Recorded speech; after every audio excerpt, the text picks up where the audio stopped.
Assalamualaikum warahmatullahi wabarakatuh.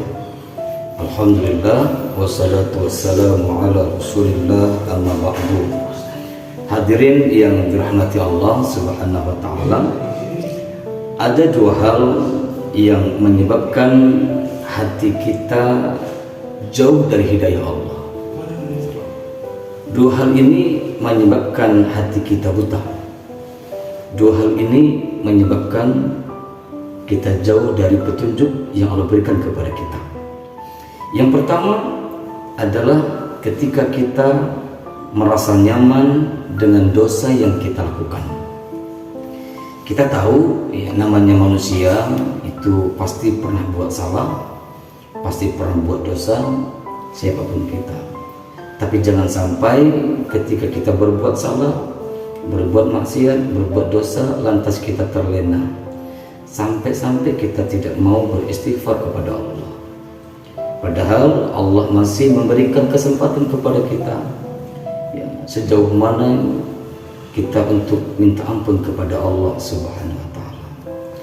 Kalau kita sudah merasa nyaman, merasa enjoy dengan maksiat yang kita lakukan, yang kita khawatirkan adalah Allah tidak akan memberikan hidayah kepada kita karena hati kita sudah ditutupi oleh noktah hitam. Khatamallahu ala qulubihim. Allah menutup hati kita. Kalau sudah Allah tutup hati kita, yang terjadi tidak akan mampu menerima kebenaran. Ini yang kita khawatirkan. Yang kedua adalah ittiba'ul hawa, mengikuti hawa nafsu kita. Hawa nafsu bukan berarti harus dimatikan, tetapi bagaimana hawa nafsu yang Allah titipkan kepada kita itu bisa kita kendalikan. Namun kalau kita terlena dengan hawa nafsu kita ya, kita juga akan jauh dari hidayah Allah Subhanahu wa taala. Oleh karena itu kita kendalikan hati kita, kendalikan nafsu kita dengan sebaik-baiknya. Maka perlu kita riyadhah, perlu kita latih.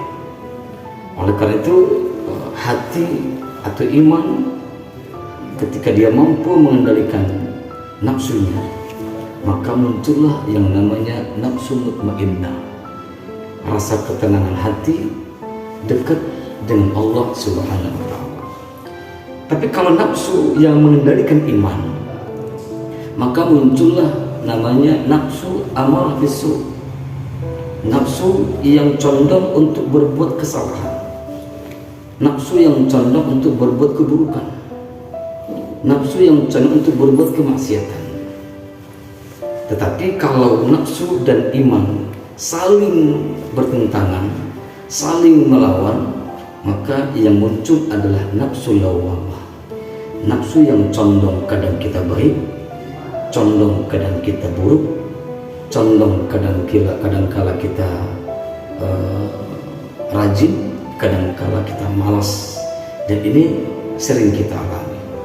Maka ya, jangan sampai kita mengikuti hawa nafsu sehingga kita terjerumus dalam satu jurang kemaksiatan. Insya Allah dua hal ini kita jauhkan. Mudah-mudahan Allah akan buka mata hati kita dan Allah akan berikan kepada kita kebenaran, dan Allah senantiasa memberikan petunjuk dan hidayah. Amin ya rabbal alamin. Assalamualaikum warahmatullahi wabarakatuh.